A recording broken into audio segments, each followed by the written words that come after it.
Senhoras e senhores, ótima noite.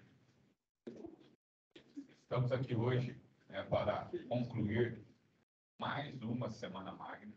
Eu acho que é um evento que ficou característico do nosso curso de Direito e com uma notícia muito bacana, importante para todos nós. Os calouros não têm essa informação, mas agora terão. Eles podem ter essa informação de que a Croton, para vocês entenderem, Croton é o grupo que detém as marcas Unopar, Pitágoras, Anhanguera, e ele é o dono, entre aspas, do nosso curso de Direito aqui.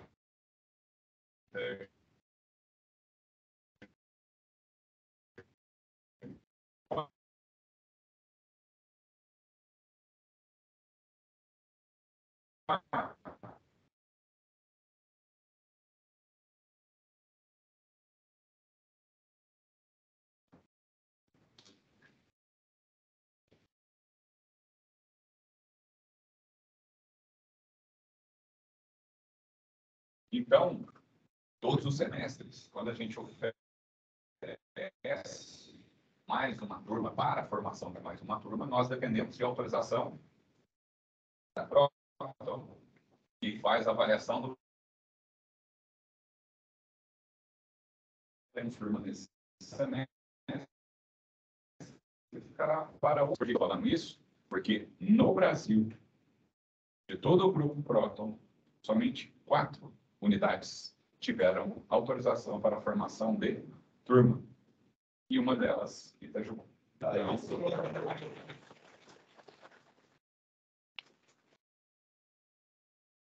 Isso só é possível, pessoal, graças a vocês, graças a toda a equipe, comercial que trabalha, Larissa, Amanda, Marcinho, que proporciona essas atividades diferentes, algo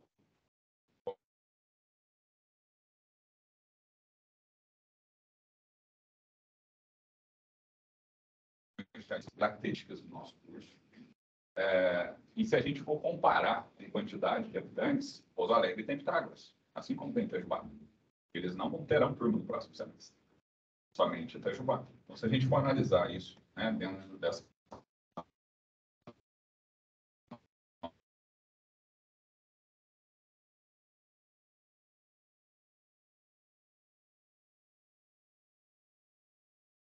importância que todos vocês têm, aqueles que mandaram foto para divulgação,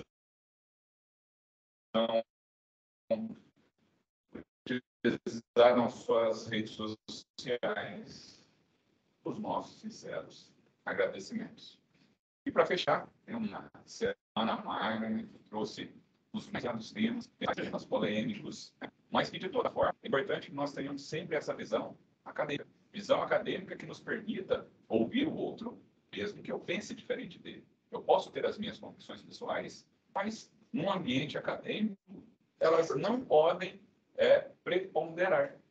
Eu tenho que estar aberto ao diálogo, eu tenho que estar aberto àquilo que foi dito ontem pelo palestrante, de nós não termos o poder do argumento. Justamente para que vocês, com um bom argumento, possam mudar o entendimento daquela outra pessoa. Talvez realmente essa pré-concepção que eu tenho, ela possa ser melhorada, possa se adequar às novas realidades.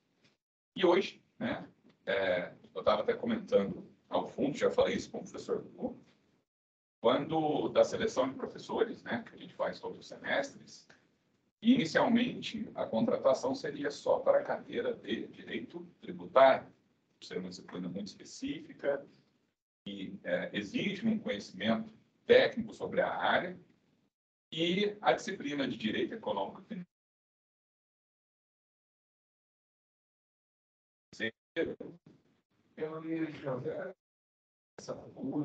no colo da Jéssica e no colo do Vinícius.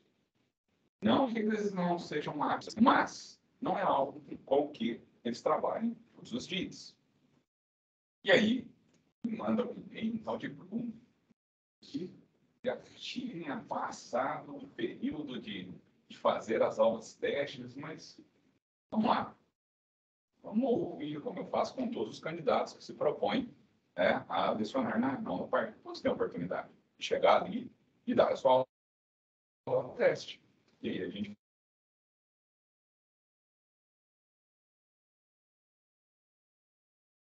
faz a avaliação, encaminha essa avaliação.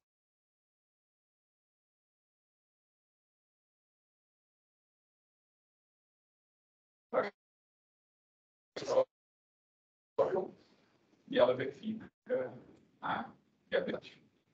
Me chamou muita atenção, porque o professor Bruno e ele deu bacana, tão legal na sua vida, para que ele pudesse compor esse time. Entendo que a minha função enquanto professor é justamente tentar trazer para vocês os professores que tiverem as melhores aptidões nas áreas que vocês precisam aprender. Então,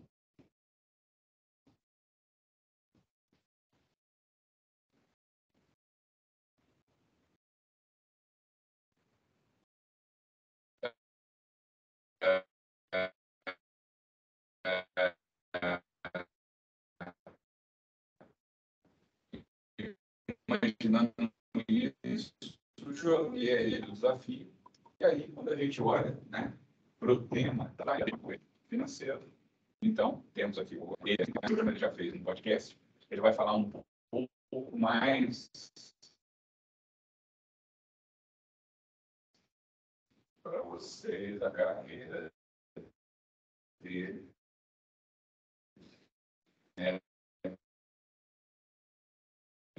Do que o fez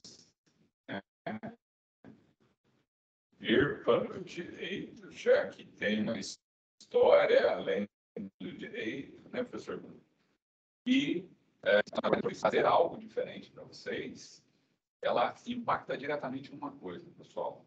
E eu tenho que dizer isso, porque todos que, quando vêm trabalhar comigo, a primeira coisa que eu falo é: qual o seu propósito? O que você pretende com a docência?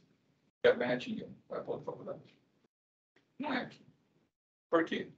Porque nós somos uma grande empresa que tem os seus prós e os seus contras. Qual o principal contra que eu apresento para os meus professores? O salário.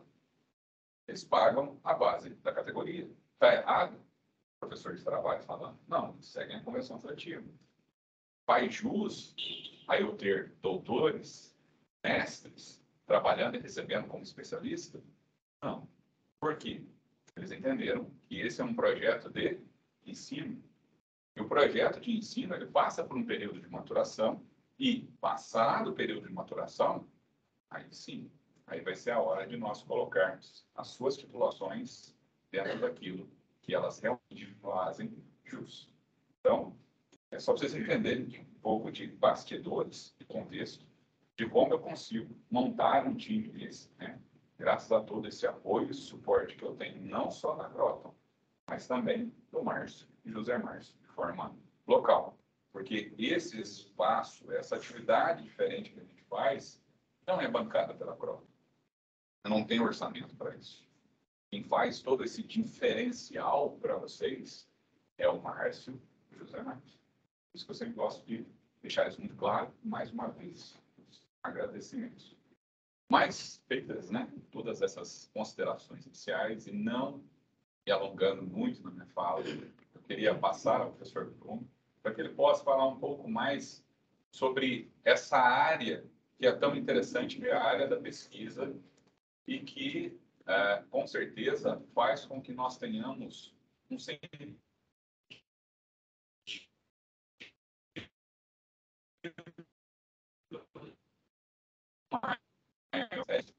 Teremos agora o lançamento hoje, do professor Bruno, dia 11 de agosto, lançamento do professor Sérgio Salvador. A nossa estrela maior vai lançar um livro no dia 11 de agosto. Então, estamos aqui, mais uma vez, buscando para que talvez essa atividade também seja realizada para que vocês tenham mais conforto, vou colocar dessa forma. Ainda que nós tenhamos algumas limitações, mas com mais conforto do que seria na sala 1. Então, todos juntinhos lá. Né? Tudo bem? Professor Bruno, seja muito bem-vindo mais uma vez. Boa noite, pessoal. Tudo bem? Todo mundo me ouve? Todo mundo me ouve? Eu ouvo. Ótimo. Bom, meu nome é Bruno Melo. Eu sou advogado, sou professor também de Direito. Já tenho uma experiência prévia, apesar de pouca, mas tenho uma experiência prévia.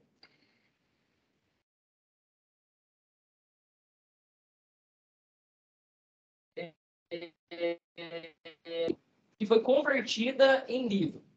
Então, quando eu cheguei, o professor falou, sabe quando o livro é bom? É o livro que para em pé sozinho.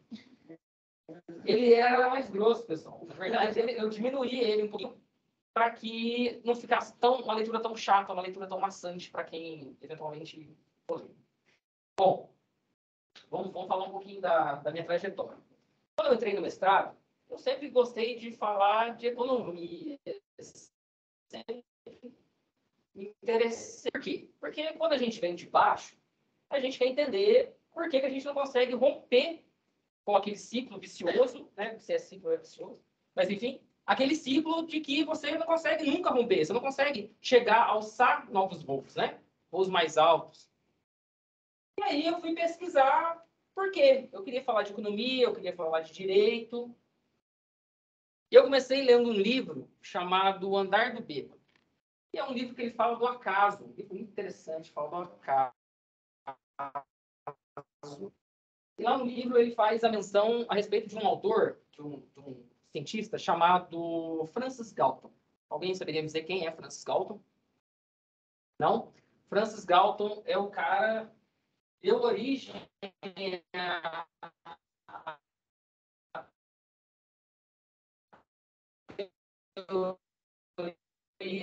ideia de que existem pessoas melhores do que outras simplesmente por raça, ou por cor, ou por onde mora, enfim. E aí Francis Galton elaborou uma teoria, e dentro da teoria dele tinha exatamente a criação deste tabuleiro aqui. Esse é o tabuleiro de Galton. O tabuleiro de Galton é uma forma científica de tentar calcular se uma pessoa vai ter sucesso ou... Então vamos lá. Você solta a bolinha lá em cima, certo? E a depender de onde tiver a régua, ele vai formar uma pirâmide na base. Bem? Então vamos pensar da esquerda de vocês para a direita. Sendo a esquerda o fracasso e a direita o sucesso. O que me diz se uma pessoa vai ter sucesso ou fracasso aqui? Nessa imagem que eu estou projetando para vocês. Sorte. Estratégia. O que mais, pessoal? Visão. Ótica. A ótica de quem enxerga. Certo?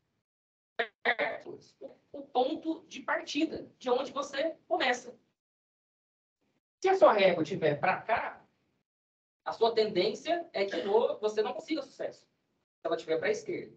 Se a sua régua estiver no meio, a maior chance, a maior probabilidade é que você caia no meio. E a menor chance que você tenha sucesso ou que você tenha fracasso. Logo, temos um ponto de partida que nos dá uma ideia de se teremos sucesso ou teremos fracasso. Tudo bem?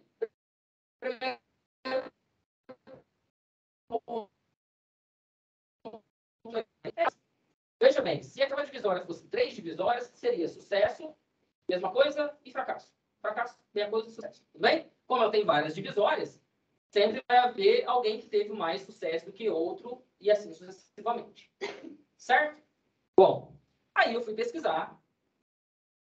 Quem balanceia, quem regula, quem controla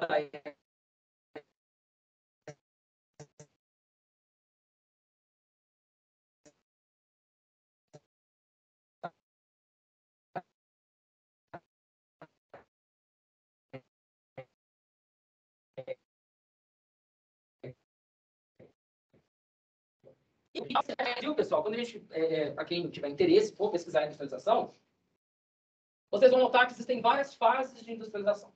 A que nós vamos estudar especificamente, tanto na palestra de hoje como nas aulas, é a partir dos anos 30, para o nosso contexto atual. Por exemplo, a partir dos anos 30, tivemos o surgimento da CLT em 43. Tivemos o surgimento da empresa da Vale, da Petrobras.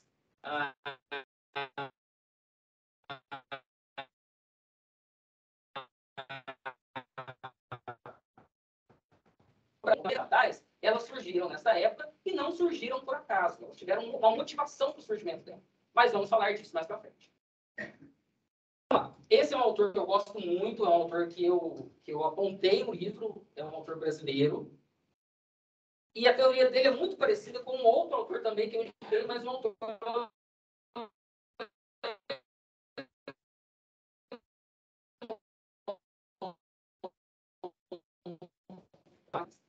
o que estamos falando de Estado capitalista. Pessoal, toda vez que eu falar para vocês Estado capitalista, e isso vai servir para minhas aulas, para quem for meu aluno.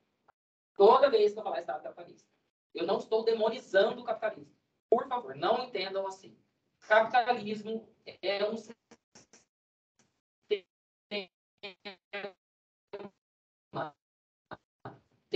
Tudo isso que nós estamos enxergando aqui é um sistema. Certo? Então nós temos que enxergar o capitalismo como isso. Não vamos demonizar. Não tem ninguém dizendo aqui, vamos abaixar o capitalismo. Não tem nada, não é uma aula de ciência política, é uma aula de direito. Bem? Então, não vamos demonizar nada. Vamos lá. O Estado capitalista é um tipo particular de estrutura que corresponde a uma maneira típica das relações de produção, de troca. Bem, eu compro alguma coisa de alguém que produziu alguma coisa, que gerou renda, que vai comprar outra coisa de outra pessoa que produziu outra coisa, assim sucessivamente. Tudo bem? Conseguiram entender que é um sistema cíclico? Vamos lá. Ele organiza de modo próprio a dominação de classe, correspondendo às relações de produção capitalista. A reprodução dessa relação de produção só é possível com base em estruturas jurídico-políticas específicas. O que estou dizendo para vocês? Sempre que há uma relação de trabalho, por exemplo, tem uma lei para regular a relação de trabalho. Bem, atualmente estamos passando por algumas modificações na relação de trabalho. Olha, por exemplo, home office. Exemplo, pessoas que estão trabalhando agora com tecnologia. Hoje, você não presta mais serviço dentro do país. Você pode, por exemplo, ser contratado por uma empresa do estrangeiro e prestar serviço para essa empresa no estrangeiro pelas regras brasileiras, né? No caso. Bom, é exatamente isso que o autor está dizendo. Ele está dizendo, olha só, toda vez que você enxergar uma relação de produção, uma relação de dinheiro, haverá uma estrutura jurídica para sustentar aquilo. Dúvida? Professor, e quando não existe essa relação jurídica? É onde se estabelece o caos. É onde se estabelece, geralmente, a exploração de uma classe por outra. Tudo bem? Vamos avançar. Quando a gente vai lá nos anos 30, a gente tem um assunto que é importantíssimo, seria impossível a gente começar essa palestra sem falar disso, que é os nossos cafeicultores, o nosso agro. Vamos lá. Isso que vocês estão enxergando aqui, vou sair da frente para não atrapalhar ninguém. Todo mundo consegue ver? Isso que vocês estão enxergando aqui é um armazenamento de café no Porto de Santos na década de 30. Tudo bem? O Brasil, nesse período, e ainda é até hoje, o maior produtor de café do mundo. Neste período aqui, pessoal, o Brasil correspondia a 70% da produção mundial de café. Dados importantes que estão no livro, spoiler, para quem for ler. A produção de café saltou de 7,5 milhões de sacos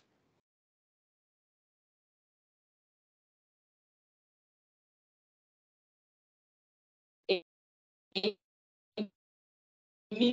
2009, o café era brasileiro. Bom, muito lindo, né? Quando chega em 1930, nós temos um detalhe que é um detalhe muito relevante. É a crise de 1929, a quebra da Bolsa de 1929. Quando chega em 1929, quebradeira geral, o mundo parou de consumir café. Esse exemplo que eu estou dando para vocês é um exemplo assim, muito claro para a gente entender a inflação. Quando a gente fala de inflação, a gente fala basicamente de dois assuntos. Oferta vamos lá. Vamos entender aqui um produto básico. Vamos entender o café. Quando muita gente consome café e tem pouco café para vender, o que acontece com o preço do café? Ele sobe.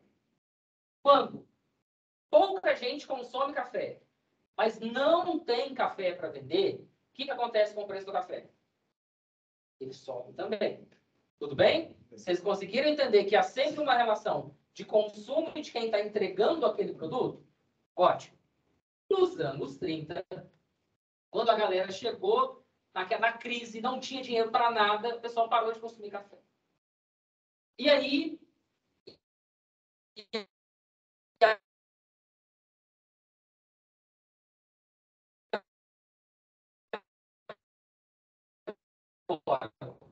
nacional, o que parece? Compensa a gente vender esse café a preço de banana? Não, porque toda produção tem um custo, concorda? Para quem é comerciante aqui, sabe que compra um produto por um preço e vende um produto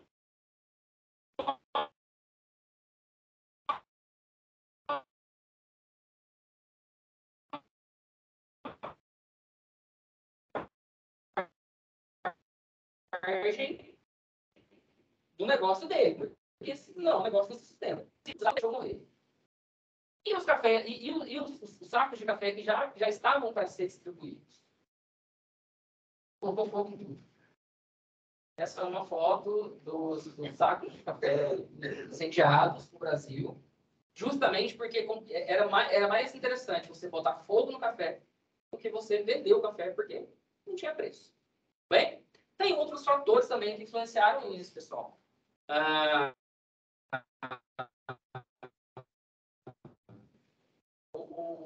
Ásia também planta café. E eles não estavam indo de boas. Assim,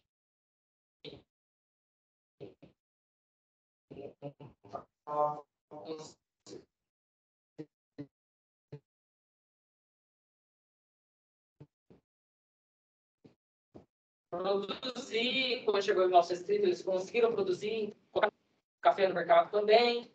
E foi um jogo de situações que acabou por comprometer tudo.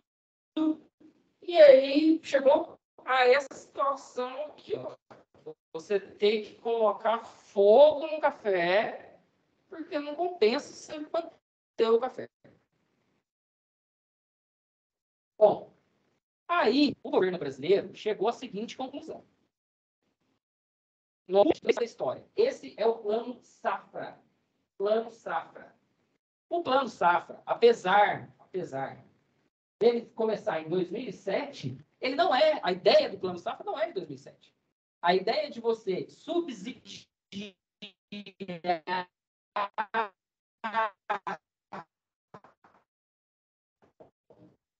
o produtor rural é tem que me ajudar a manter meu negócio. Porque eu dependo de inúmeras circunstâncias para o negócio estar certo. Bem, isso gera emprego. Por quê? Porque se o produtor rural tem dinheiro para colher, para plantar, ele emprega pessoas. Concorda comigo? Isso acontece em qualquer esfera econômica. Esse é o Plano Safra. Em 2023, é o maior Plano Safra da história desde quando ele foi criado. Tá? Não estou dizendo isso com base em política nenhuma, em politicagem, em partido. Só estou dizendo que isso é uma forma de agradar uma determinada classe social.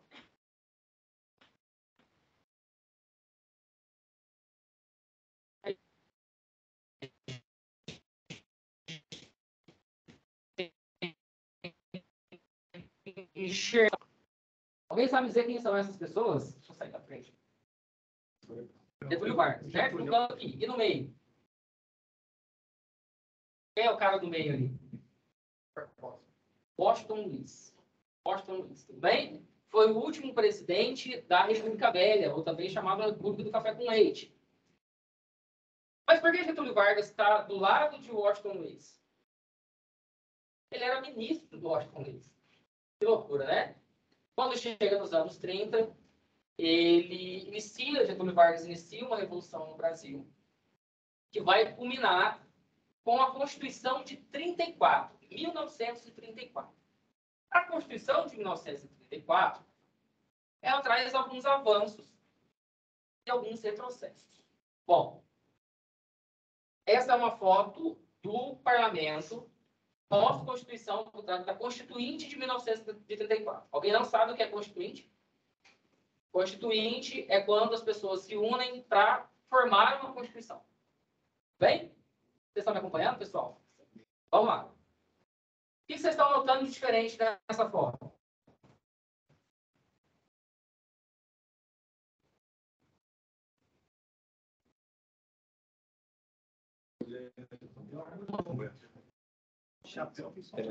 Então, ali, olha a sombra do que está dando homem, mas a sombra da impressão que é cabelo comprido. Parece ser mais ou menos. É, né? Chapéu no fundo lá, né? Não, então, tem um de chapéu aqui, a outra ali, não, outra é homem, né? Bom, de qualquer forma, o que eu estou querendo demonstrar é que eram homens nesse período, tudo bem? Ainda é, tá, pessoal? Não mudou, tá? Mulherada, vamos entrar na política aí, porque a gente precisa de vocês, tá? Bom, lá nos anos 30, as mulheres adquiriram o direito, aliás, a partir de 1934, as mulheres constituíram o direito de votar até no Brasil. Evidentemente, não era o direito pleno, tá? Como é hoje. De 1934 para cá, as mulheres passaram a votar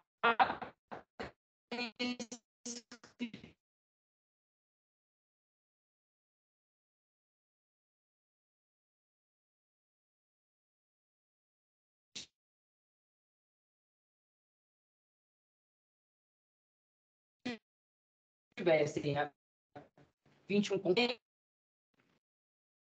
Esse é o artigo 138 da Constituição de 1934. Inclui a União, tá? Descritivas, coloquei até alta para vocês enxergarem lá, ó. É o inciso B. Estimular a educação. Quem sabe dizer o que é educação? Lembra disso? Quem aqui tem um vozinho ou uma vozinha que é um tanto quanto preconceituoso em casa? Ele aprendeu a ser assim porque o Estado estimulou a educação a ser assim. Ele não é preconceituoso porque ele quer ser preconceituoso.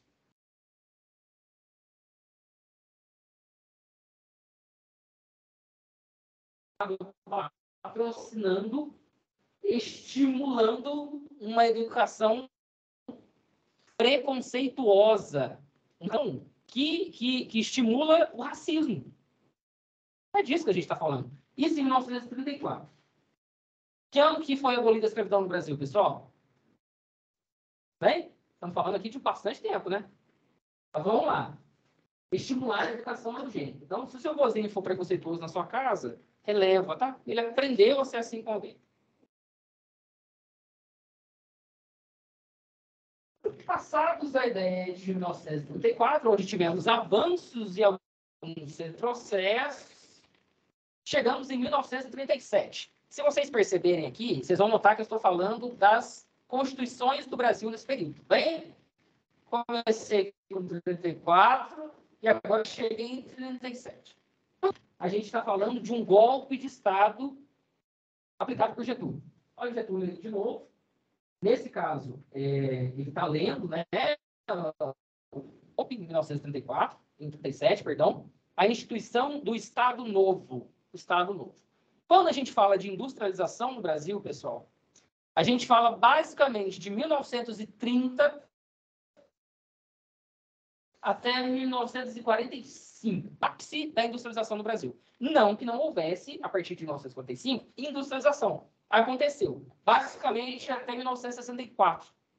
Porque nós tivemos uma nova mudança de regime em 64. Tá? Mas o ápice, o boom da industrialização no Brasil aconteceu até 45. Vou dar um exemplo para vocês. Até 1930, nós tínhamos uma produção têxtil embrionária. esse é exatamente o termo embrionário. É o termo que uma autora chamada Sonia Dreig, num livro chamado Rumos e Metamorfoses, um livro que eu cito no meu livro, ela trata esse termo. Produção embrionária. O que quer dizer isso? Que as nossas indústrias têxteis não produzia tecido para fazer roupa. Por quê? Porque não tinha indústria, por exemplo, para contratar para produzir uniforme. A partir dos anos 30, quando começa a industrializar o país, tem que aumentar a indústria têxtil. Por quê? Porque tem que produzir roupa, pessoal. Tem que produzir uniforme, pessoal. Tem que produzir bota. Tudo bem? A partir de 1930, nós começamos a ver as estruturas que nós temos hoje nas cidades. Casas, basicamente. Então, tem que aumentar a produção de cimento, que até esse período não tínhamos uma produção decente de cimento. Produção de aço, porque até esse momento não tínhamos uma produção de aço decente. Outro ponto importante. Nesse período, o Brasil estava na guerra, não estava? De 39 a 45, tudo bem? Então, o Brasil, ele criou um regime econômico específico porque pelo esforço de guerra. Tá? Quando vamos falar, vamos deixar para o pessoal que vai ouvir poder pegar essa parte, tá? Bom, esse é o Getúlio dando um golpe, tá? Então, olha o Getúlio aí que até 1937 estava industrializando o país e ele era muito querido nesse período, tá, pessoal? Então, assim, Getúlio é os dois pontos. Ele era o melhor e o pior. Né? Ele torturava, porque a partir de 1937 as máquinas de tortura da Getúlio e 27 no Estado Novo. Permita-me só uma contribuição, professor. Foi feito assim.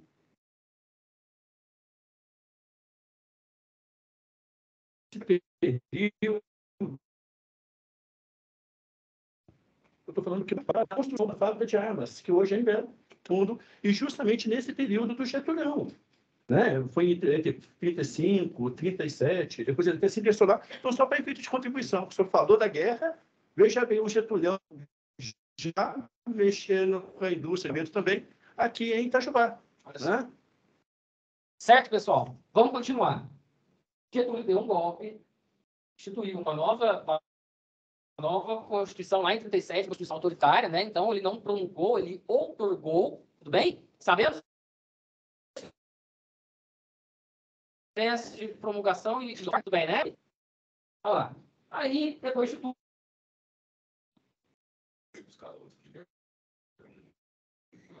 Bom, vamos aqui fechar meu e-mail. Me perdoe. Não farei, prometo que não farei isso novamente. Bom, promulgação, pessoal, é quando é um texto que ele é produzido de forma não forçada. Tudo bem? É uma democracia. Agora, a outorga, não. Então, quando vocês veem aqui o Getúlio lendo isso aqui, ó, ele está impondo um regime de exceção. Ele está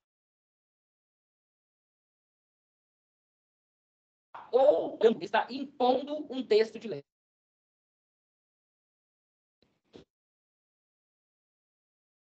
Tudo bem? Quando você não tiver essa lei constitucional, você tem essa chance de promulgação e de outorga. Por quê? Porque a nossa Constituição, uma das ratificações da Constituição de 88, justamente, ela foi promulgada. Tudo bem? Tudo bem, pessoal? Pode ser tudo certo? Aí, professor, já? Aí. Vamos lá.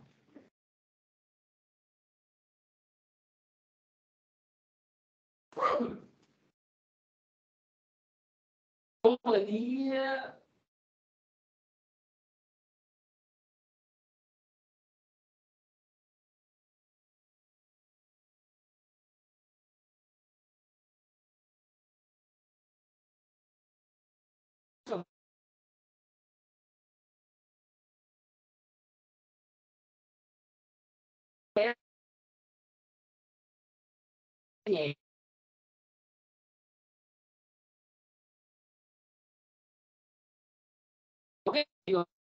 CSI no Brasil, janeiro aqui, em janeiro.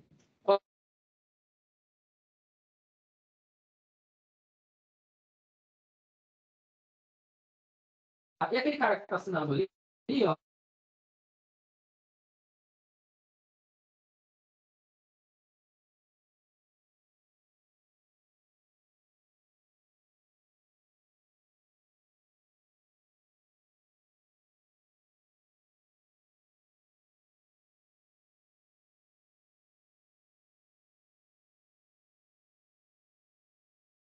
Então,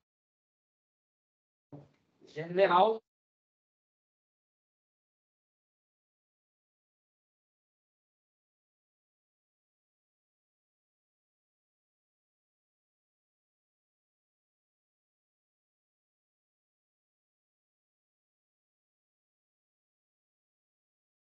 de industrializar o Brasil. Você leu Dutra, é como se você estivesse tendo uma crescente, chegando a Dutra despenca. Porque ele simplesmente não teve interesse em industrializar o Brasil. Pessoal, quando a gente fala de industrialização, quando a gente fala de projeto econômico, a gente fala basicamente de 2 projetos conhecidos até hoje. O primeiro é o americano, que é através da indústria, e o segundo é através do agro, que é a União Soviética. Tá? No Brasil, houveram algumas disputas e tivemos 2 grandes autores que falam a respeito disso, tiveram embates acadêmicos a respeito disso, e quem quiser ler mais sobre isso vai ter que ler isso, tá? Porque eu não posso dar mais spoiler. Vamos continuar.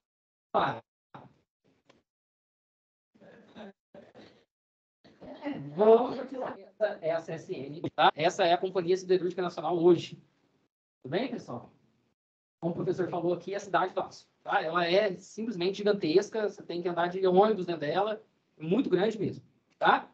Ela aconteceu basicamente porque o Brasil não tinha condições de construir prédio, de produzir carro, produzir moto. A gente precisava de aço, né? E aí construíram a CSN para atender exatamente a essa demanda. Vamos lá. Professor, de onde vinha o aço neste período? Quem pode me cantar essa pedra aí? É mais fácil do que parece. Minas Gerais, pessoal. A terra da mineração, não é isso? Minas Gerais, tá? Neste período representado pela Belga. Tá? A Belga era a maior empresa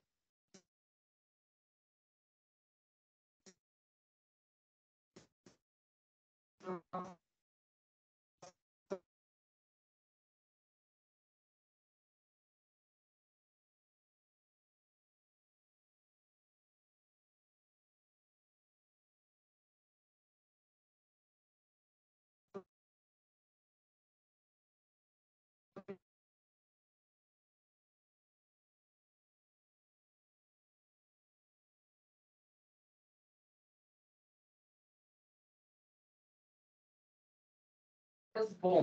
Quando ele volta,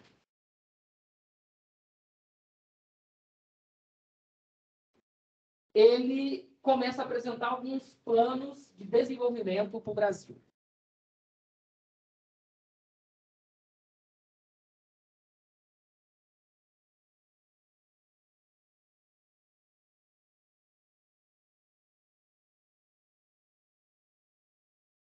Em 54, Getúlio suicida. Tá, pessoal? Vamos chegar lá. Isso é um trecho, tá? Isso é de 1954. Eu peguei esse trecho. Vocês conseguem encontrar isso na internet facilmente, porque tem isso está depositado, né, em órgãos oficiais, todo o plano digitalizado, bonitinho, então conseguem ter acesso a isso. Mas é para vocês terem uma ideia de como era o desenvolvimento econômico através de Getúlio. Getúlio pensava assim, olha só, preciso industrializar Itajubá. Vou construir uma fábrica em Itajubá. Para que eu construa essa fábrica, o que eu preciso? Ouvi alguém falar alguma coisa aí? Aço. Aço. Joia. Então, eu preciso de um fornecedor de aço. Tudo bem? A cidade de Itajubá fica perto de um fornecedor de aço? Não. Primeiro ponto, então, tem que conseguir aço. Depois, mão de obra. Eu tenho trabalhadores em Itajubá para poder atender a minha empresa?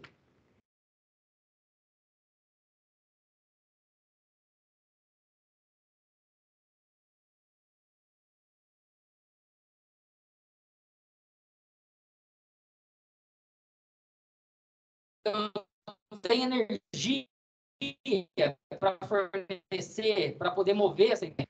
Fim de semana nem sempre, né? Mas geralmente o que hidrata é água. Então, preciso de água, tá? E aí Getúlio Vargas diz o seguinte, olha só, para que uma empresa trabalhe, para que eu consiga industrializar determinado lugar, eu preciso de estrutura. estrutura para aquele lugar, certo? Isso justifica porque determinadas cidades não conseguem indústrias, basicamente.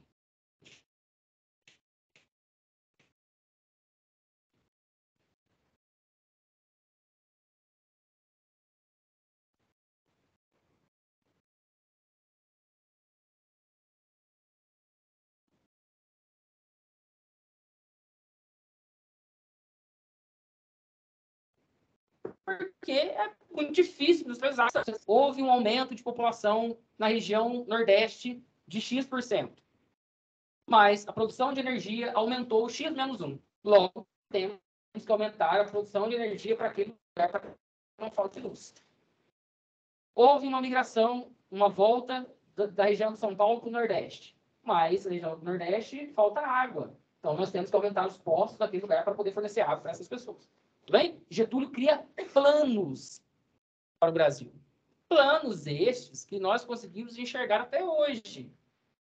Por exemplo, o PAC, Plano de Aceleração do Crescimento. Tá? Não surgiu agora. Tem um detalhe nessas mensagens que é muito interessante. Getúlio Vargas diz assim, ele fala das viúvas, um plano de fornecimento de renda para as viúvas, para que essas mulheres tivessem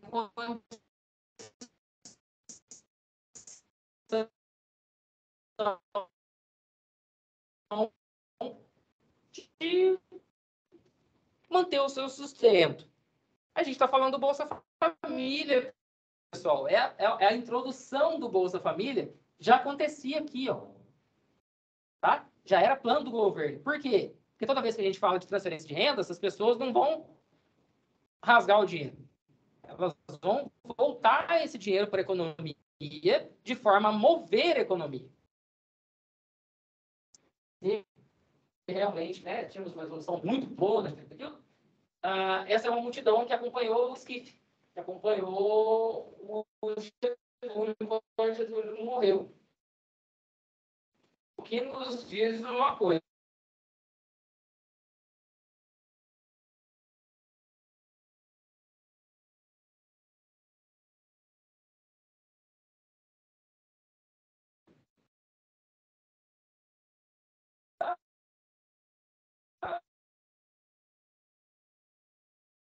Nossa.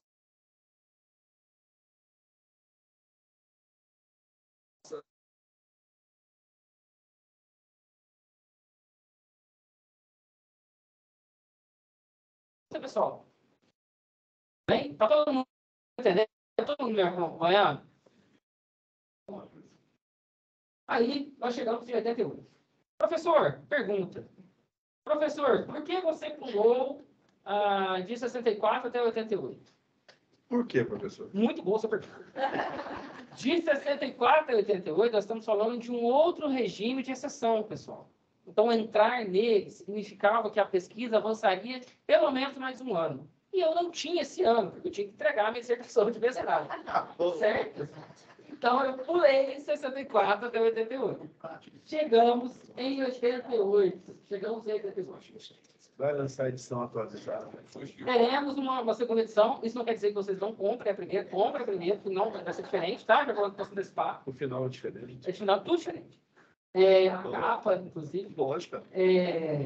Quando chegamos em 88, nós temos um artigo que trata especificamente dos princípios da ordem econômica no Brasil.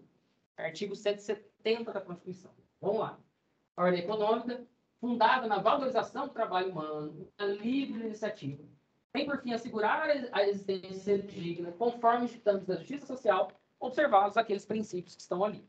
Bom, alguns desses valores, e aqui nós trataremos como os valores, e na nossa aula também trataremos como valores, mas possuem uma carga principiológica. Tudo bem? Que eles não começaram aqui. Eles começaram de 34 em diante. Alguns deles, tá, pessoal? Alguns desses princípios, eles começaram em 34. Certo? Por quê? Porque as constituições de 34, apesar de que muito embrionário, já começou a proteger o trabalho. Por exemplo, a valorização do trabalho humano. Em 43, foi criada a CLT. Tá? Mas, professor, por que foi criada a CLT? Por que isso? Anterior à CLT não tinha defesa do trabalho? Tinha defesa do trabalho. Só que eram leis esparsas. Por exemplo, a lei que regulava a mineração. Aí regulava lá, tinha proteção do trabalho dos mineiros. A lei que regulava professor. Exemplo, tá, pessoal? Os professores eu não sei, da mineração é verdade. Ferroviários, tudo bem?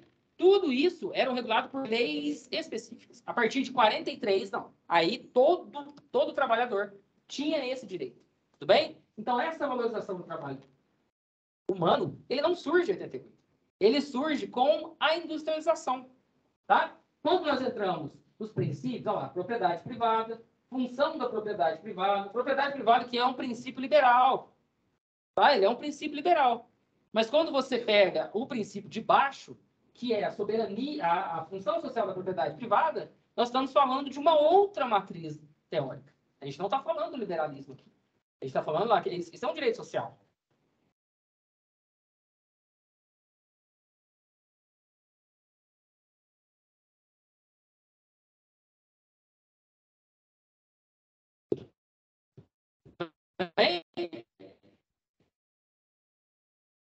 E nesse período, até 64, tá?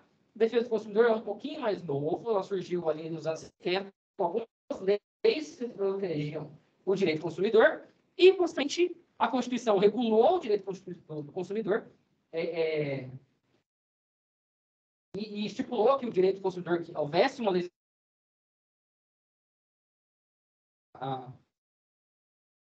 pelas as normas transitórias, né? Mas, como tudo no Brasil, demorou um pouco, foi criado lá em 1990, tudo bem? Mas não surgiu lá, tudo bem? Então, nós não falamos ali de direito do consumidor.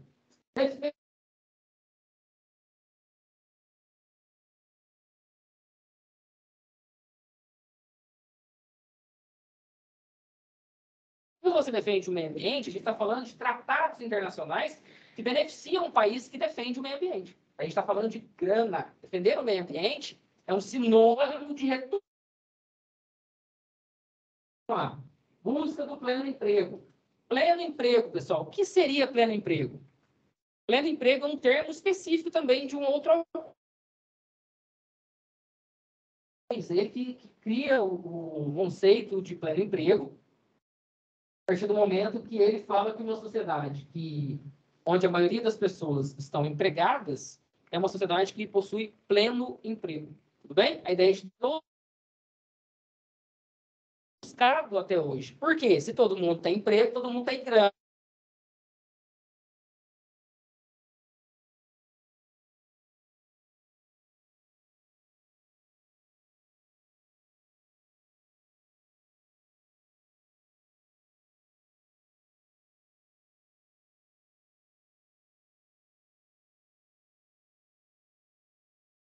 Oi.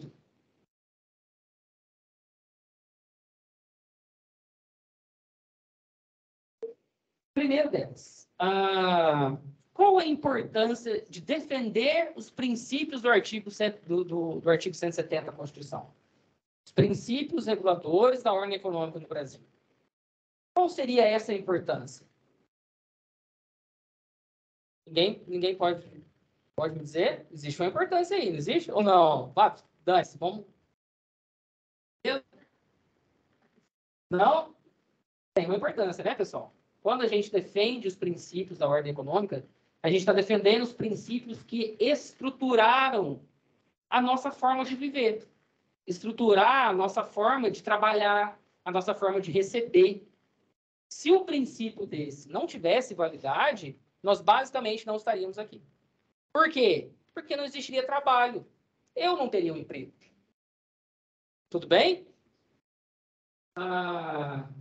Então, defender os princípios do artigo 170 é basicamente defender o nosso estilo de vida, a nossa forma de consumir. Certo? Pessoal, alguém tem alguma dúvida? Vocês gostaram? Muito. Muito. Eu adorei. Então tá bom. Muito obrigado. Muito obrigado.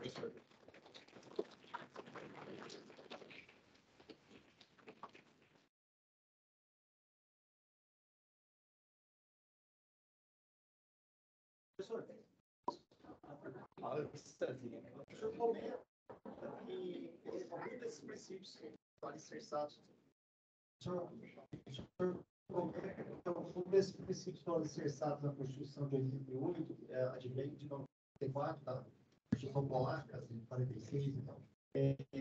Mas o senhor tem um gap aí, que o senhor não comentou, que é o período da ditadura. Esse período não teve influência na interrupção desses valores poderiam ser repassados da época da industrialização, apesar do enfoque militarista de construção, de plano nacional de desenvolvimento, de endividar muito o país também para poder dar esse viés desenvolvimentista, e de certa forma não pode ter influenciado essa transmissão de valores?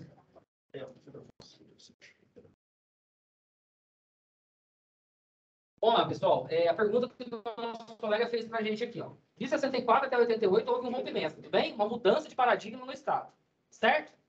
Isso quer dizer que houve algum rompimento no desenvolvimento da nossa nação? Bom, vamos lá. Quando a gente passa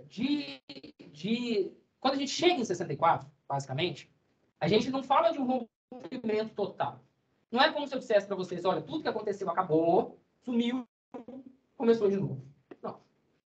A diferença, quando eu digo rompimento, é uma queda no ímpeto do que estava acontecendo. Por exemplo, em 64, os economistas que trabalhavam para a ditadura de 64, eles eram desenvolvimentistas. Basicamente, tinha a mesma ideia do que esses caras aqui, de 30 até 45, que industrializou o país. Porque eles também eram desenvolvimentistas. Mas qual é a diferença? A diferença é que, apesar de eles serem da mesma corrente teórica, eles terem estudado na mesma casa, eles não tinham o mesmo ímpeto. Outro, porém, e isso é um fator muito relevante. A partir de 64, o golpe de 64, ele foi apoiado por elites no Brasil. Tudo bem? Professor, me dá um exemplo. Rede Globo. Todo mundo aqui odeia Rede Globo. Não odeio, tá? Não tem novelas ótimas lá. Não odeio. Mas a Rede Globo foi uma emissora que apoiou a ditadura. Professor, dá um exemplo melhor. O Jornal Nacional. Para quem foi criado o Jornal Nacional? Você sabe me dizer? O próprio nome já diz, né? O próprio nome já diz. Para quem foi criado o Jornal Nacional? O Jornal Nacional foi um jornal criado para falar das benfeitorias da ditadura. Para fazer propaganda do Estado. Assim como aquele jornalzinho que passa na rádio todo dia, a Voz do Brasil. Quem nunca assistiu aquele negócio, né? Você está lá escutando a musiquinha e daqui a pouco a Voz do Brasil. Você fala, meu Deus, 1 hora. Ouvir Senado, as novidades que tem no Senado. A Voz do Brasil foi criada justamente no governo Getúlio para falar das benfeitorias do Getúlio. Certo, pessoal?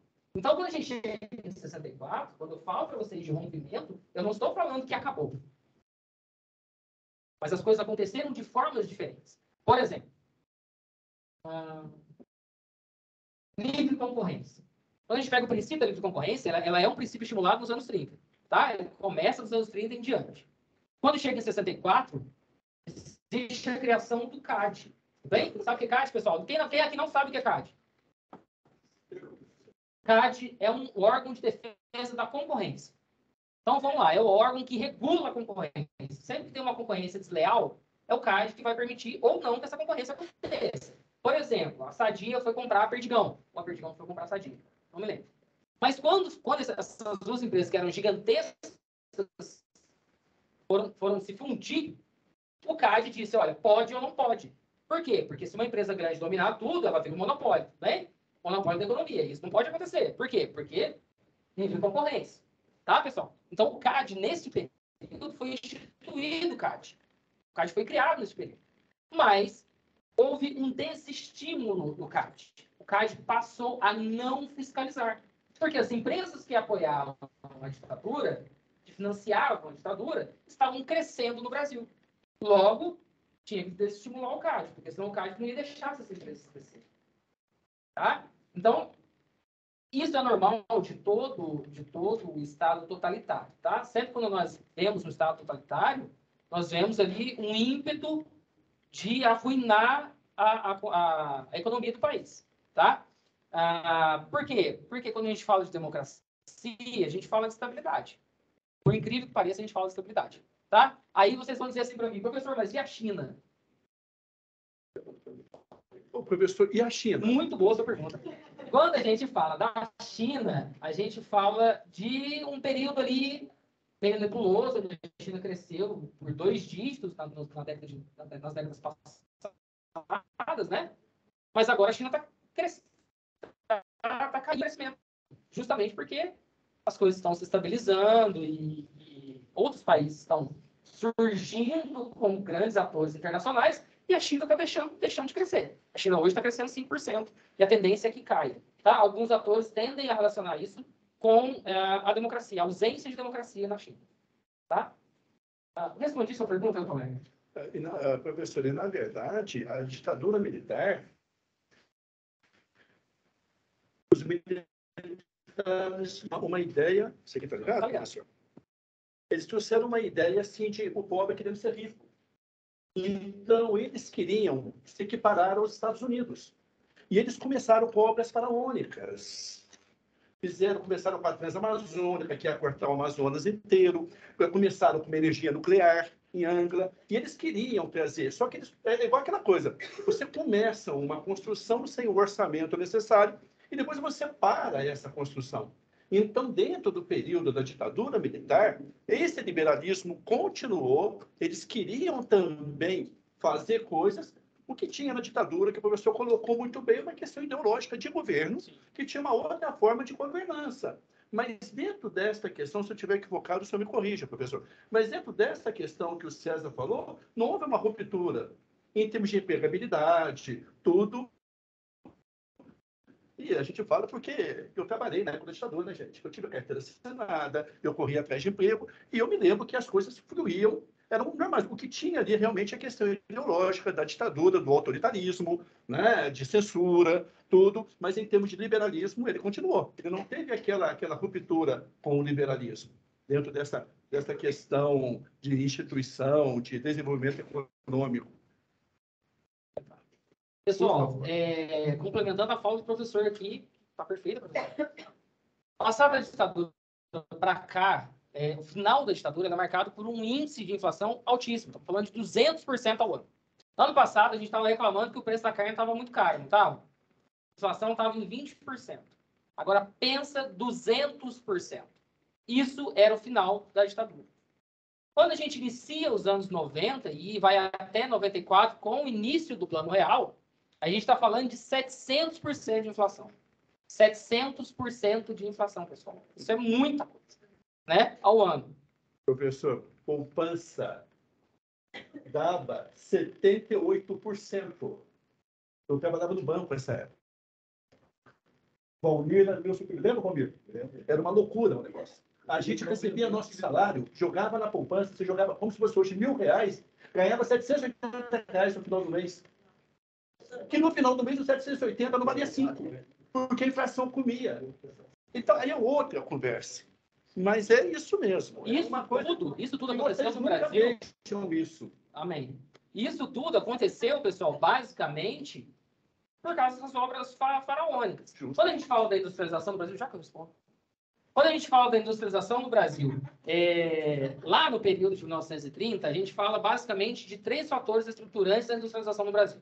Primeiro delas, empréstimo no exterior. Por quê? Porque os bancos daquele período não tinham condição de industrializar o país inteiro. Tá? Então, a gente teve que buscar empréstimo no exterior. E aí, a gente, Getúlio Vargas foi lá e conseguiu empréstimo nos Estados Unidos. Tanto que nós entramos na guerra ao lado dos americanos.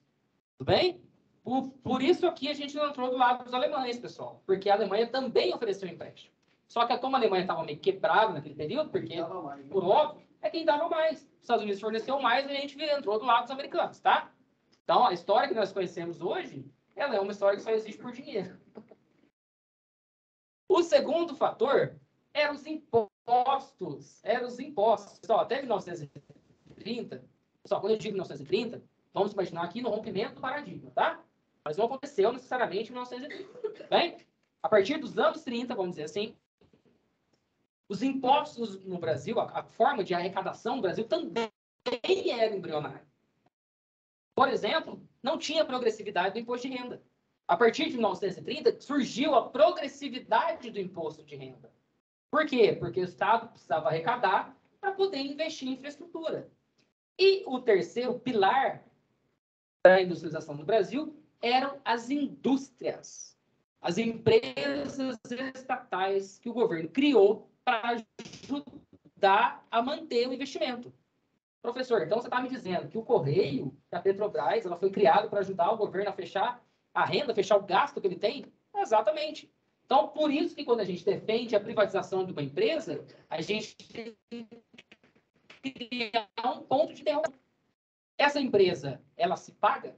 Essa empresa dá lucro para o Estado? Porque se a gente vender a empresa, e isso já aconteceu ali nos anos 90, por exemplo, com a venda da Vale, a gente pode estar vendendo uma fonte de recurso do Estado. É de lá que o Estado tira dinheiro para colocar no SAMU. É de lá que o Estado tira dinheiro, por exemplo, para comprar seringa para o hospital. Certo, pessoal? Porque isso é uma fonte de arrecadação do Estado. As empresas estatais são uma fonte de arrecadação do Estado. Foram criadas lá em 1930 e continuam até hoje.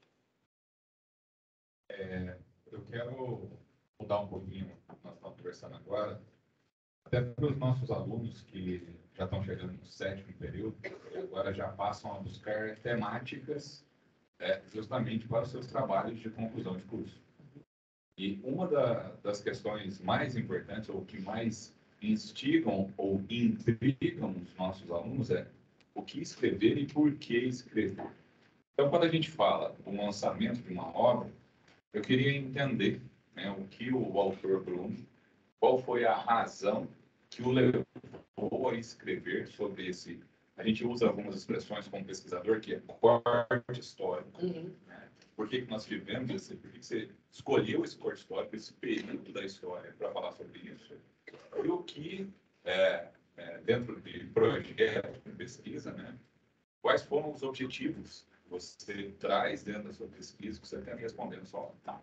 Vamos lá, pessoal. Quando a gente fala de uma pesquisa científica, a gente fala basicamente de método, tá? A gente fala de começo, meio e fim. A gente fala de viabilidade, a gente fala de tempo, de execução, de tempo.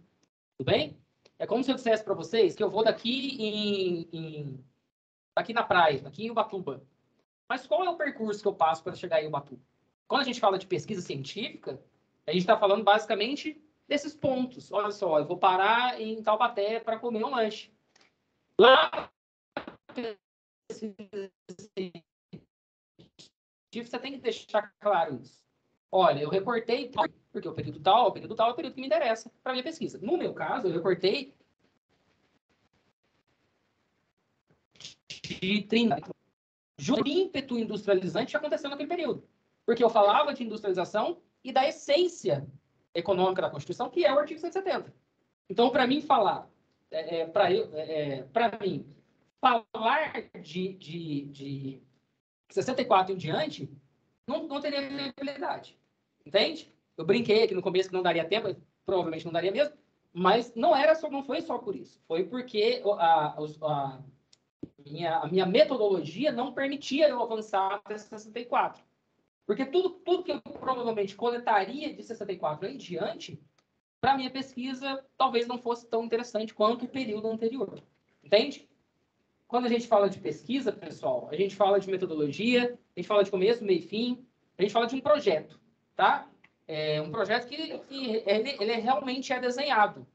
A gente fala de corte histórico, a gente fala do tipo de metodologia que vai ser aplicado, tá? Professor. Obrigado, Sérgio. Tá. Antes de mais nada, seja bem-vindo à nossa família, Direito ao Guarda de Bar. Parabéns pela sua didática e objetiva exposição. E eu quero também uma curiosidade com relação à capa da sua obra, o senhor traz ali uma foto, né? Getúlio Vargas, fardado, e algumas pessoas abaixo dele. A título de curiosidade, o que representa, né? Por que o senhor escolheu essa foto? E um outro ponto, e agora uma curiosidade também histórica, nós vivemos, sobretudo na década de 50, um boom da industrialização automóveis no Brasil, que acaba deixando de lado um pouco da ferrovia, né? E é algo que a gente também explora em alguns tempos.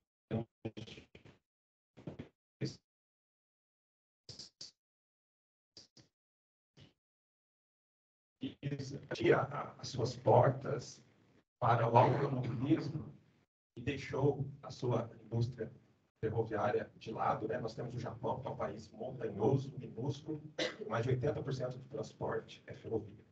Nós, historicamente, agimos de um outro sentido e curiosidade, né? Por que dentro da sua pesquisa, não sei se o senhor também adentrou nesse cenário, por que nós tivemos essa opção lá na década de 50? Muito obrigado, parabéns pela palestra. Obrigado. Pessoal, depois vocês vão poder dar uma olhadinha na capa, tá? Essa capa aqui, Getúlio Vargas está fardado. Essa foto aqui, Getúlio Vargas está fardado. Por quê? Porque Getúlio Vargas era militar, tá? Ele, se não me engano, ele era médico do Exército na época. E essa foto aqui foi da Revolução, no período da Revolução. Antes que as coisas se estabelecessem, no final da República Velha, no início da República Nova, né? O Brasil viveu uma guerra, tá, pessoal? Inclusive, tivemos fronte aqui em Minas Gerais.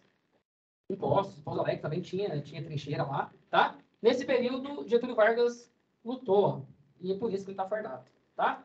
A segunda pergunta que o professor fez, ela fala a respeito das ferrovias. E tem uma resposta curta e engraçada ao mesmo tempo. Por opção política. Simplesmente assim. A ferrovia é muito mais barata, ela entrega muito mais eficiente do que uma rodovia, polui muito menos, um gasto energético infinitamente menor. Mas por que o Brasil optou por rodovias? Simplesmente porque os deputados federais naquele período, que eram proprietários de donos de transportadoras, embargavam todo tipo de obra ferroviária e incentivava a rodovia. Por isso, porque eles estavam se beneficiando com isso. Por isso que a gente hoje tem pouco trilho e mais rodovia. Só uma dúvida, existe também uma motivação técnica no que concerne ao tamanho das bitosas, a interconectividade entre as ferrovias, que é diferente, as bitosas acabam se incentivando também o investimento na ferrovia? Olha, o que os autores apontam é justamente isso, a intenção. Quem diz isso é a Sônia Brahe, a princípio dela chama Rumos e Metamorfoses. Ela fala exatamente dessa intenção dos deputados federais naquele período, de não terem rodovias assim só E tinha também uma experienciar com isso, entendeu? tinha também uma muito forte nos automóveis. Aí entra o JK lá no meio também, 50 anos em 5. O que a autora fala é porque assim, pessoal, na verdade, houve. É porque quando a gente fala de um estímulo à rodovia. Mas a gente tem que entender pela lógica contrária, pelo desestímulo das ferrovias. Entendeu? A Europa então não é só um estímulo da rodovia, é um desestímulo às ferrovias. Justamente porque esses deputados que eram donos de transportadoras não estavam se beneficiando com isso. Por favor.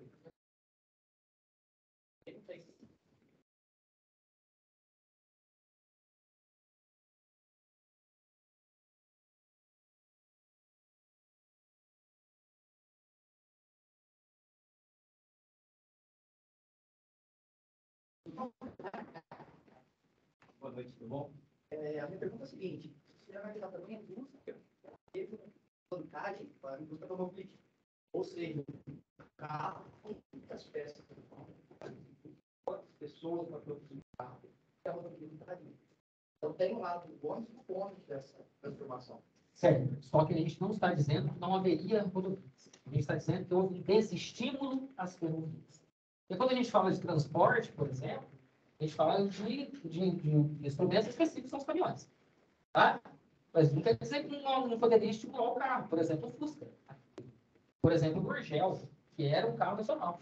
Mas essa não é uma estimulação do carro. Que sentido você fala? É a ferrovia, para estimular a economia. Ferrovia tem mais indústrias, mais indústrias. Certo. Só que aí você torna muito mais caro, por exemplo, pegar os grãos do Mato Grosso e tirar no Porto de Santos. Custo-benefício também, né, professor? Certo? Se abrir uma linha férrea é muito mais caro, bem mais caro que abrir uma estrada.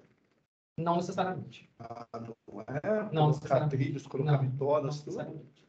Porque a quantidade de carga da ferrovia, ela é muito maior do que uma autopista.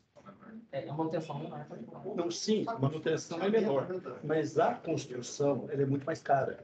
Aí é onde a pessoa vira, entendeu? Eu entendi perfeitamente. O que eu estou falando é o seguinte, gente, veja bem, a gente tem que levar uma carga até tal lugar. Se a gente abrir uma estrada, nós vamos gastar X. Se a gente abrir uma linha férrea, nós vamos gastar X mais Y. Ah, mas lá no final, mas como o pessoal imediatista está tendo uma aplicação agora, Certo, mas vamos vamos entender uma coisa aqui. não só para. Não estou dizendo para você que não, pessoal, só um minutinho, ó. Vamos entender uma coisa aqui. Não estou dizendo para você que não haveriam rodovias. Rodovias é um plano de industrialização do país de qualquer forma. Haveria um caminhoneiro de qualquer jeito. Que não compensa você pegar um trem para transportar tomate de Pouso Alegre. Não faz sentido. Então haveriam caminhoneiros do mesmo jeito. Só que naquele período, para transporte de grandes cargas, e a gente está falando aí, pessoal, de milho, a gente está falando de soja, a gente está falando de café para o Porto de Santos. Vi aquela imagem que eu mostrei para vocês anteriormente, tá? Isso tudo era feito, poderia ter sido feito, e acontecer até hoje, através de ferrovia, porque seria muito mais barato. Transporte seria mais barato. O custo de vida seria mais barato. Entendeu? Mas para transporte, grande carga. Não compensa pegar um trem para transportar 30 toneladas, por exemplo. Depois você faz um caminhão. Perfeito.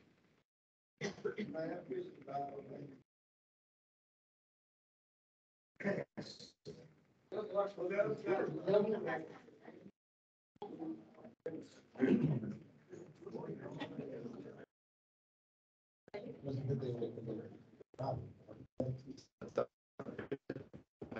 Agora, né? Olha, por favor, né?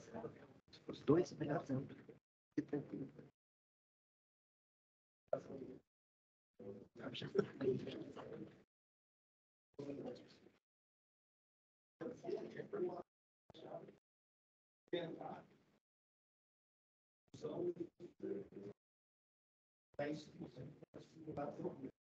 Bom, o nosso colega disse o seguinte, na época da escola, os professores diziam que era uma forma de incentivar o emprego.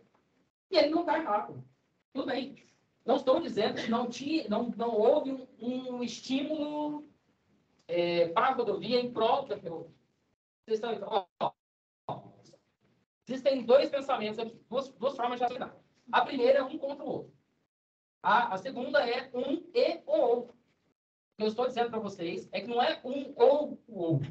É um e outro.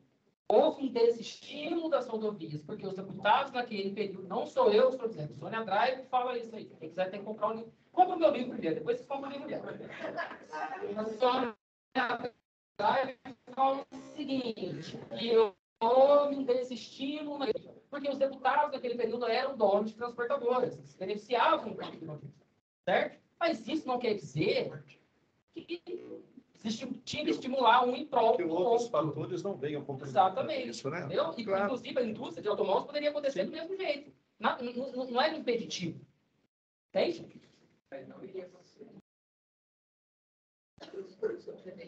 Exemplo, hoje patrão, eu trabalhei com uma empresa para trabalhei em inúmeras fábricas, Certo. vendeu o anel. Você ainda está no raciocínio de um ou outro. Não é um ou outro. É um e outro. Tá? Porque pela sua lógica, a gente está falando de transportar. Quanto transporta um bitrem? Quanto transporta um trem? Tá? É nesse raciocínio. Porque, pessoal, essa produção não fica para a gente aqui. Tá? Essa produção vai para o Porto de Santos e vai. Bem? Está falando de exportação. Se eu dar um exemplo, sobre aquela região do Plano de lá que eu peguei, Nossa, não. não, Minas Gerais. Tá, repetindo, então. Ali tem Itabira, minério de bauxita, por aí cá. Ali tem uma ferrovia de Belo Horizonte ao porto de Vitória, justamente para transportar esses minérios para exportação. Então, eu tenho esse entendimento que um vai somar o outro. Por quê? Como que você faz esse transporte inteiro em caminhões? Pessoal, você quer fazer pizza? Que parte?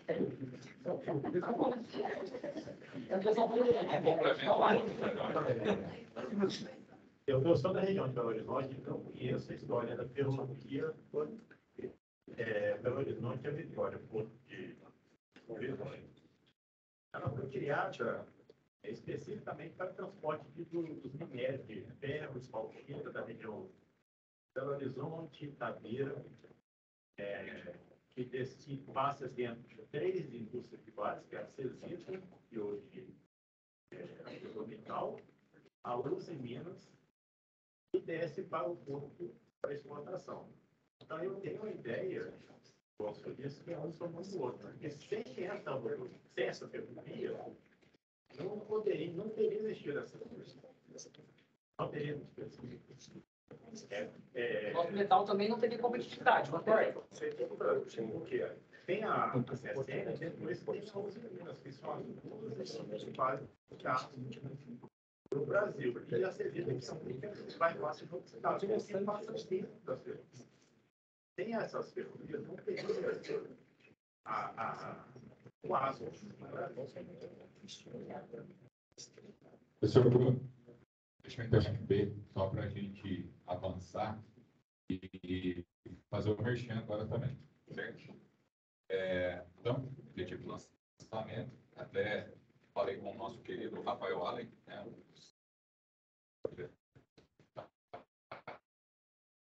da editora Dialética, aqui ele é o nosso autor, né, e que obras físicas nós tivéssemos aqui, depois eu explico um pouco mais sobre a editora Dialética, funciona.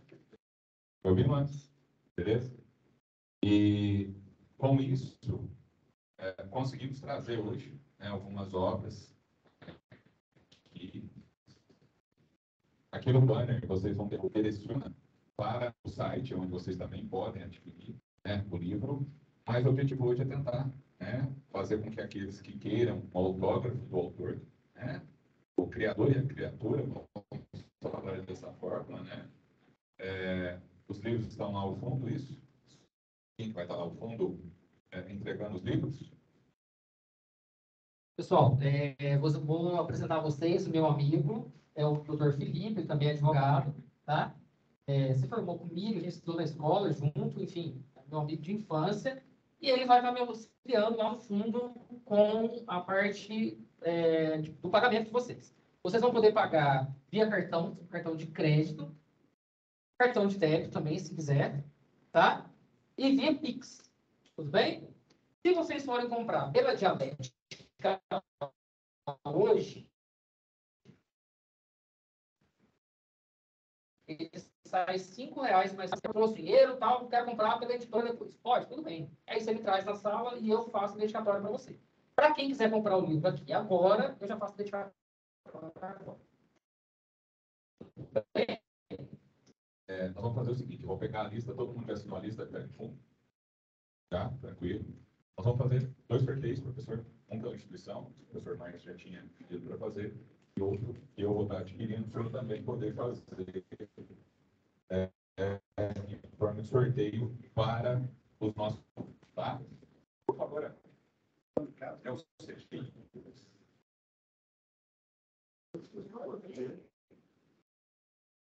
Bom, pessoal, a partir de agora, o professor Bruno ele vai estar aqui na frente, para quem quiser adquirir. Ô, professor, só um minutinho. Claro. Encerrou, então? Oi? Encerrou a primeira parte? Sim.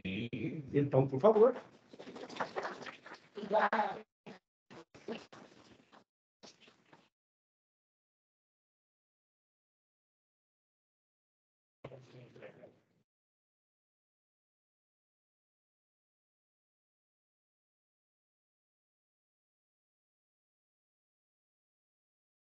Então, a gente vai fazer o seguinte. Vocês vão pegar o condutor lá no fundo, tá? Ele faz o pagamento, tudo lá. E aí, posteriormente, traz para cá e eu faço a dedicatória. Tudo bem? R$65. Aí, esses R$65 vão no Pix, tá? Aí, se for no cartão, parcela tem por cento, mais ou menos.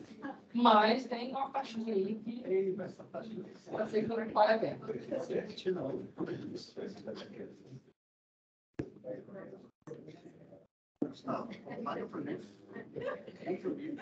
Eu vou ser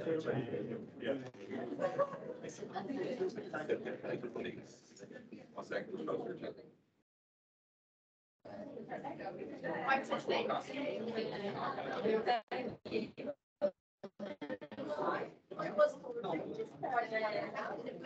Vai começar o sorteio lá, gente.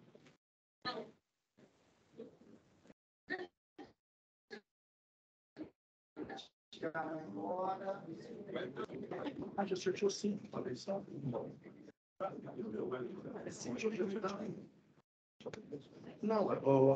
já sorteou 5. Aqui na virada. Já sorteou 5, né? Eu vou tirar uma foto aqui, vou jogar.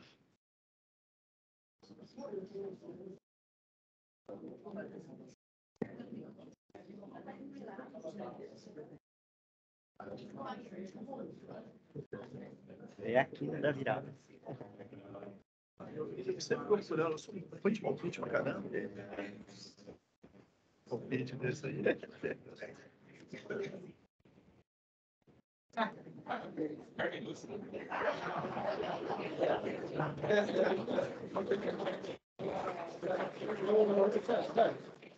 Depois você vai pegar o foto com ele, vai tirar foto com ele.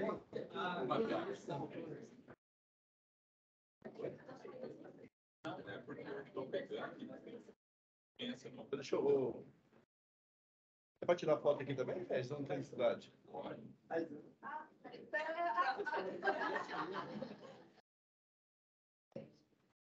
Olha aqui, Cacá. Só tem mais 4 livros, né? Não, você virou, por favor. O doutor fez o favor de virar ali. Aí eu José João da Silva Costa. Alô?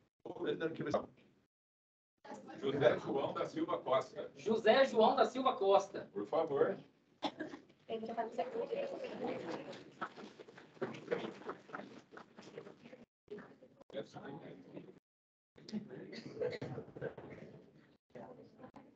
Não, vou ficar fora. Não, acho que correria que é essa. Pessoal, oficialmente, então, declaro encerrado nossa quinta Semana Magna. Agradeço por vocês que nos acompanharam até aqui. E quem quiser adquirir o livro, professor, está ali ao fundo. Tá bom? Obrigado.